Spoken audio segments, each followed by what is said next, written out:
Relax গাড়িটা আমি মোটামুটি যখন আমাকে বলছে যে হুন্ডাই গাড়ি, তখন আমি মোটামুটি হয়েছিলাম যে ঠিক আছে হুন্ডাই গাড়ি যেহেতু ভালোই হবে। বাসও ভালো ছিল, বাট এত বাজে যে ওদের সার্ভিস হবে আমি এটা কখনো চিন্তাও করি নাই। 5:40-এর সময় একটা বাস আসে আমাদেরকে নেওয়ার জন্য। প্রায় 3 ঘন্টা অপেক্ষার পর আমাদেরকে একটা বাস নিতে আসে, সেটা হচ্ছে নন এসি একটা বাস। আমরা বিজনেস ক্লাসের টিকিট কাটি, 1400 টাকা করে একটা টিকিট। আমাদেরকে নন এসির একটা লোকাল একটা বাস, কুমিল্লা টু ঢাকার একটা লোকাল বাস দিয়ে দেয় যে এই বাসে যাওয়ার জন্য।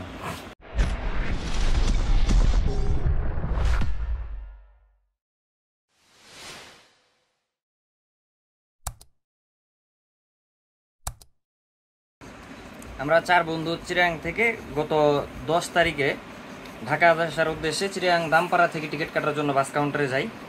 যাওয়ার পরে আমরা রিল্যাক্সের বাস কাটি। রিল্যাক্সের কাউন্টারে যাওয়ার পরে ওরা আমাদেরকে বলে আমাদের কাছে হুন্ডাইয়ের বাস আছে, আপনারা চাইলে দেখতে পারেন। তো বাস আমাদেরকে দেখায়, মোটামুটি বাসের কন্ডিশনও খুব ভালো ছিল।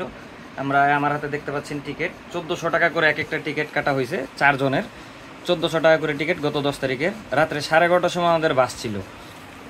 তো 11:30টার সময় বাস ছাড়ার পর আমরা যখন বাস কাউন্টার থেকে রওনা হই, বাসও মোটামুটি ভালোই চলছিল। আস্তে আস্তে রাত প্রায় 3টার দিকে আমাদেরকে হোটেল বিরতি দেয়, যাত্রী বিরতি। বাস এমনিতে বাস সিট সব কিছুই ভালো ছিল। আমাদেরকে রাত 3টার সময় যাত্রা বিরতি দেয় কুমিল্লাতে। তো কুমিল্লাতে দাঁড়ানোর পরে যখন 20 মিনিটের যাত্রা বিরতি শেষ হয়ে সবাই বাসে উঠি, তারপরে হঠাৎ করে আমাদেরকে সুপারভাইজার জানায় যে বাসের কিছু একটা মানে ত্রুটিগত সমস্যা হয়েছে তাদের ইঞ্জিনে, তো যার কারণে আমাদেরকে কিছুক্ষণ অপেক্ষা করতে হবে। এটা বলার পরে তারা আমাদের অপেক্ষার কথা বলছে রাত 3টার সময়। আর যখন 5:30 বাজে, 5:40-এর সময় একটা বাস আসে আমাদেরকে নেওয়ার জন্য। প্রায় 3 ঘন্টা অপেক্ষার পর আমাদেরকে একটা বাস নিতে আসে, সেটা হচ্ছে নন এসি একটা বাস। আমরা বিজনেস ক্লাসের টিকিট কাটি, 1400 টাকা করে একটা টিকিট।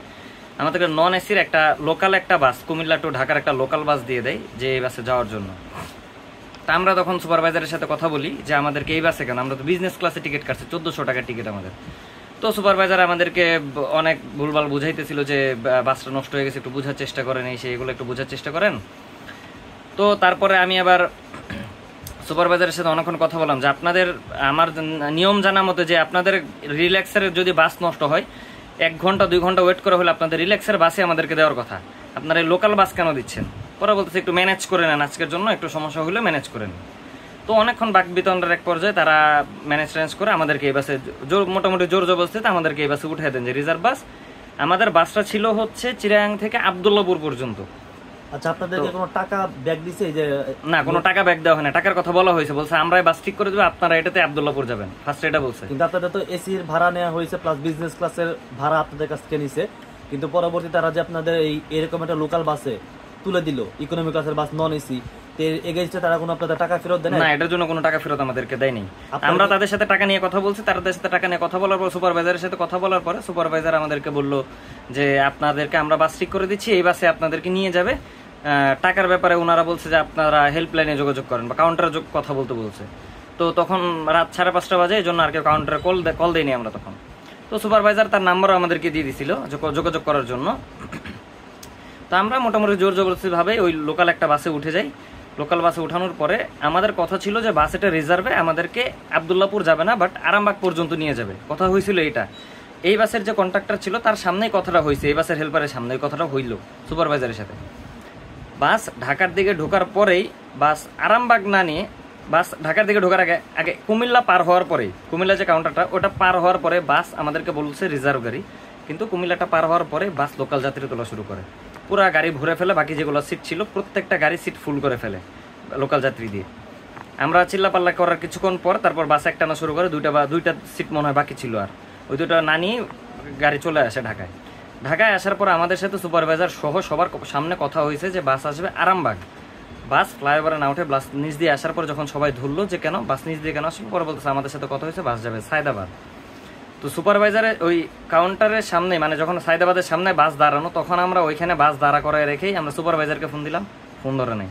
কাউন্টারে ফোন দিছি, ফোন ধরে নেই। হেল্পলাইনে ফোন দিছি, ফোন ধরে নেই। রিল্যাক্সের কেউ ফোন ধরে নেই, হেল্পলাইনেও ফোন ধরে নেই, সুপারভাইজারও ফোন ধরে নেই, কাউন্টারেও ফোন ধরে নেই। আমরা যে অভিযোগ জানাবো সেটা কাউকে জানাতে পারিনি। সুপারভাইজারের সাথে যে কনফার্মেশন হবো যে আপনার সাথে আমাদের আরামবাগের কথা হয়েছে, এখানে এসে নামাই দিচ্ছে আমাদেরকে সায়দাবাদ, সেটা পর্যন্ত কথা বলতে পারিনি। লাস্টে আমাদেরকে বাধ্য হয়ে সায়দাবাদ নামে যেতে হয়েছে।